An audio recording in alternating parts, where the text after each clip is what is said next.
Kunjamastasa, Hilatanaka, Kuyakanaka, Namsutnya, Ovidiusatawa. Hoy vamos a hablar sobre la revitalización de las lenguas indígenas. ¿Cómo revitalizar los idiomas nativos? Interesante tema que hoy trataremos por medio de un proyecto lingüístico. Todo sea por nuestra identidad. Hayaya e Yambae, que significa vamos, viva, con libertad y sin dueño en Aymara y Guaraní respectivamente. Comenzamos.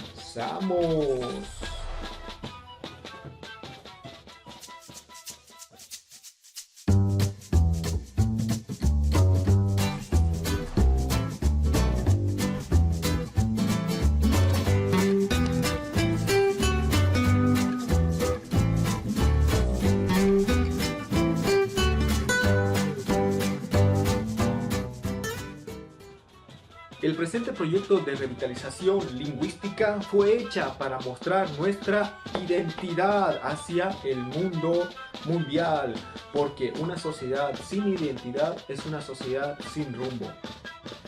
Usando las redes sociales como YouTube o en este caso específico TikTok, este proyecto tiene como objetivo general promocionar las lenguas indígenas de América por medio de videos de entrevistas para el fortalecimiento de la identidad ancestral en los entrevistados y los usuarios jóvenes y adultos de la red social de TikTok en la gestión 2024. Y como objetivos específicos tenemos 1. Crear una línea gráfica visual contextualizada e inclusiva uniendo símbolos como las banderas de la huipala de origen aymara y el arco más flechas de origen guaraní.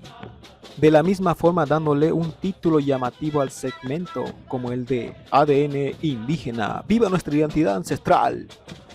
2. Entrevistar a personas jóvenes y adultos que se identifican con los pueblos indígenas, ya sea en el área urbana o rural, en los idiomas bases del entrevistado como ser castellano, portugués o inglés, ya que yo sé esos idiomas.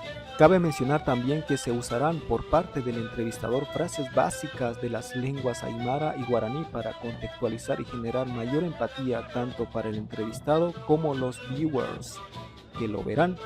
Y también la entrevista es abierta a que el entrevistado use frases de la lengua indígena que quiera revitalizar. 3. Crear las preguntas para las y los entrevistados que fomenten la inclusión e importancia de los pueblos indígenas con sus lenguas en el buen desarrollo social sostenible, tomando también obviamente en cuenta el tema de la lucha contra el racismo y toda forma de discriminación. Estas preguntas son: ¿por qué es importante los pueblos indígenas con sus culturas y lenguas en el desarrollo social? Y tú, ¿piensas que con todo lo que mencionaste sobre la importancia de los pueblos indígenas en el buen desarrollo social ayudaría a que exista menos racismo y discriminación? 4. Divulgar las entrevistas por la red social TikTok mínimamente 1 cada 2 semanas, etiquetando a la persona entrevistada y usando una descripción más los hashtags pertinentes. 5. Compartir el video ya cargado con los mismos contactos de TikTok y también el link de la producción audiovisual ya subida a TikTok para que tenga una gran trascendencia de interacciones de los contactos de Facebook, Instagram, WhatsApp y Telegram dentro del video determinado. Bueno, eso fue todo. Espero que el tema sobre la revitalización lingüística de las lenguas indígenas les haya sido útil y también les haya agradado. Como dicen los aymaras, Yuspagara Opai Suma, que es gracias en aymara, o también Yasoropai, gracias en guaraní. Espero también sus likes y también que se suscriban a mi canal para que así se enteren de mucho contenido de revitalización cultural. Hasta luego, o también como dicen los aymaras, Kikisinkama, que es hasta luego, o también los guaraníes, Ayema Opaete, Peguara.